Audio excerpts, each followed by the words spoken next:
There is a book in the Vatican Library. It was written in the 13th century. On the last page, after all the prayers and illuminations and careful Latin script, someone added a small note. It reads, "Whoever takes away this book, may he never on Christ look. Whoever to steal this volume durst, may he be killed as one accursed. Whoever to steal this volume tries, out with his eyes, out with his eyes." This is not unusual. Almost every medieval book had something like this. The question is not why someone wrote it. The question is, what kind of object requires a curse to protect it? And what kind of world produced that object? A book clasp is a small metal mechanism, usually brass or iron, that holds the covers of a book tightly shut. It sits at the foredge, the side opposite the spine. You press it open with your thumb and the book breathes. You close it and the book goes silent. It looks like a lock. It looks like a secret. Some clasps were made in the shape of a hand, fingers extended, curling around the edge of the cover. An 18th century bookbinder in Germany made a series of these. They survive in collections. People who have held them describe the sensation as unsettling, like the book is reaching back. But the truth of why the clasp exists is stranger than any of that. And it has almost nothing to do with keeping you out. Medieval books were made of parchment, not paper, parchment, animal skin, usually sheep or calf, sometimes goat, scraped thin and stretched until it was almost translucent. You could hold a page to the light and see your hand through it. And parchment is alive in a way paper is not. It remembers being skin. It responds to humidity, to temperature, to the warmth of a hand holding it. In damp weather, parchment swells. It buckles. It pushes against the wooden boards of its cover with such force that left alone, it would tear itself open over time. Medieval makers of manuscripts understood this. They paid as much attention to closing the book as they did to opening it. The clasp was not decorative. It was essential. Scholars who study medieval bookbinding have a phrase for what the clasp does. They say it hugs the book, holds it together against its own nature. The clasp is like an arm extended from one wooden board to the other, and without it, the book would slowly, quietly pull itself apart. Before we go further, you need to see where these books were made. The scriptorium, a room in a monastery, usually cold, usually quiet, filled with monks bent over slanted desks. Each monk was a scribe. His entire working life, sometimes 40, 50 years, was spent copying. One book, then another, then another. The ink was made from oak galls and iron sulfate, mixed in a recipe passed from master to apprentice. The quill was cut fresh each morning from a goose feather.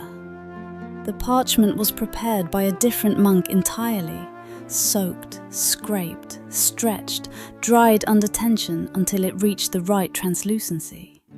A single Bible could take 2 years to copy. The illuminations, the gold letters, the painted borders, the tiny scenes of saints and animals in the margins took another year, sometimes more. When it was finished, the book was sewn, bound, fitted with its wooden covers, its leather, its clasps, and then it was placed on the shelf, where it would stay, unless someone took it.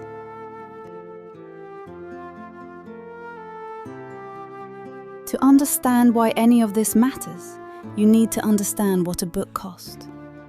The parchment alone for a single manuscript required the skins of between 100 and 300 animals, depending on the size of the book. The pigments for the illustrations came from across the known world.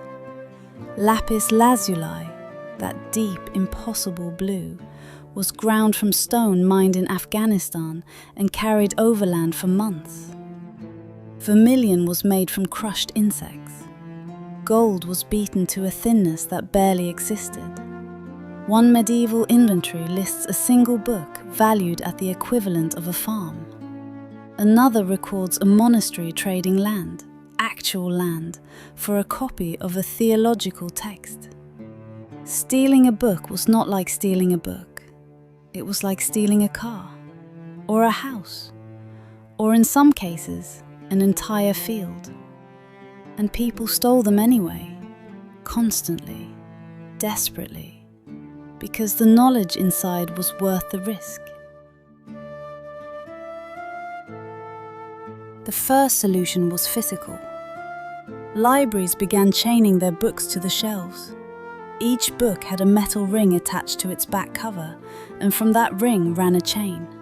Heavy, crude, sometimes as long as a meter, connected to a rod bolted to the lectern. The chain was long enough to allow the book to be read, not long enough to leave the room.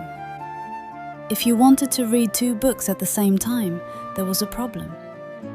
The scholar B.H. Streeter, writing in 1931, describes what happened when a chained book needed to be moved. Every chain ring had to be removed from the rod in order, the book relocated, and all the rings replaced in exactly the original sequence. Otherwise, tangled chains, confused locations, furious librarians. Students in Oxford queued 3 and 4 deep to use books chained to the same lectern.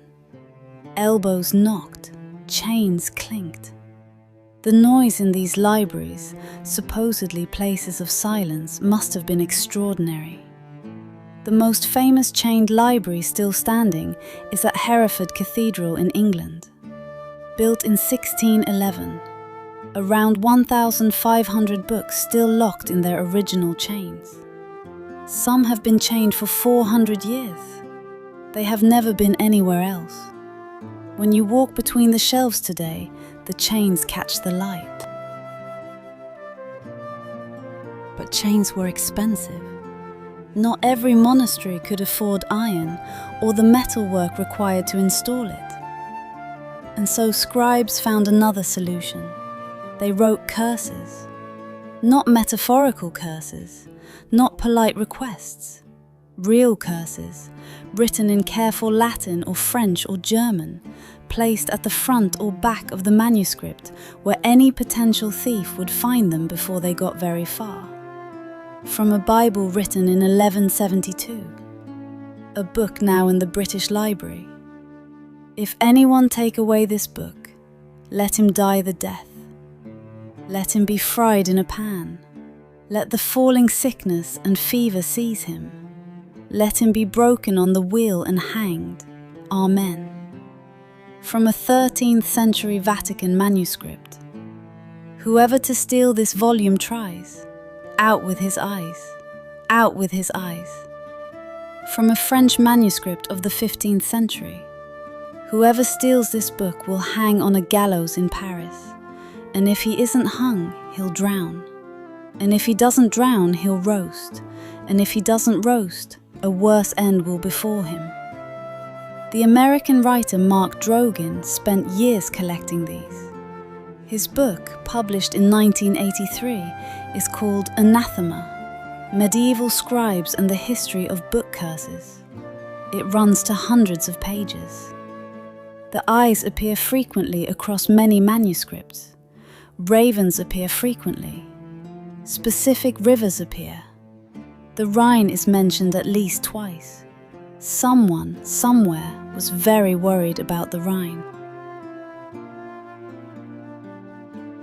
Here is the thing about the curses. They almost certainly did not work. Books were stolen constantly. Medieval records are full of complaints, missing manuscripts, libraries stripped by students who couldn't afford their own copies, monks who borrowed and never returned. There are accounts of thieves who cut pages out of chained books rather than stealing the whole volume, because a single illuminated page could be sold. There is one manuscript from England, held now in a modern archive, where the ownership inscription has been erased with a knife, a new name written over it. The new owner added his name directly over the curse that was aimed at people like him. We don't know if he read it first. We don't know if he paused. We know only that he took the book anyway, and that the book survived, and that his name is still there, written in the space where the curse used to be. And yet, here is what the chains actually created. Chained libraries were not prisons. They were the world's first public libraries. Before chained libraries, books belonged to individuals, to wealthy patrons, to monasteries, to people who could afford to own something that cost as much as a farm. Knowledge was private. Access was permission. The chain changed this. A book chained to a lectern could be read by anyone who walked in. The poor scholar, the traveling merchant, the young student with no money and no connections.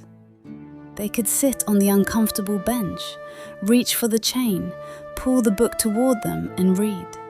For free, for as long as they needed. One historian writes that chained libraries allowed the public free access to read while safeguarding the library's collection from potential thieves.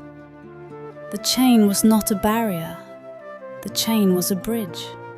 The same object that held the book in place also held the door open for everyone. Peter arrived in Europe around the 15th century. It was cheaper than parchment, lighter, easier to produce. It didn't remember being skin. It didn't push against its covers in the rain. The heavy wooden boards became lighter cardboard. The chains were removed. The clasps disappeared from most books within a generation. Today you can buy a book clasp, handmade in brass, cut and fitted the way they were made in the 13th century. Bookbinders in Germany and England still make them. They sell to people who keep journals, who want their private writing to feel like it contains something worth protecting. These people are not wrong. The clasp was always about that. Not about secrecy, not about locking others out.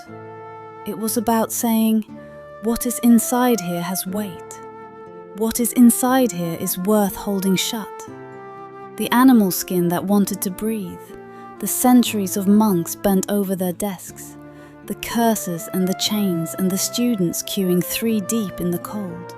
All of it was just a way of saying the same thing. What is written here matters. What is written here is kept.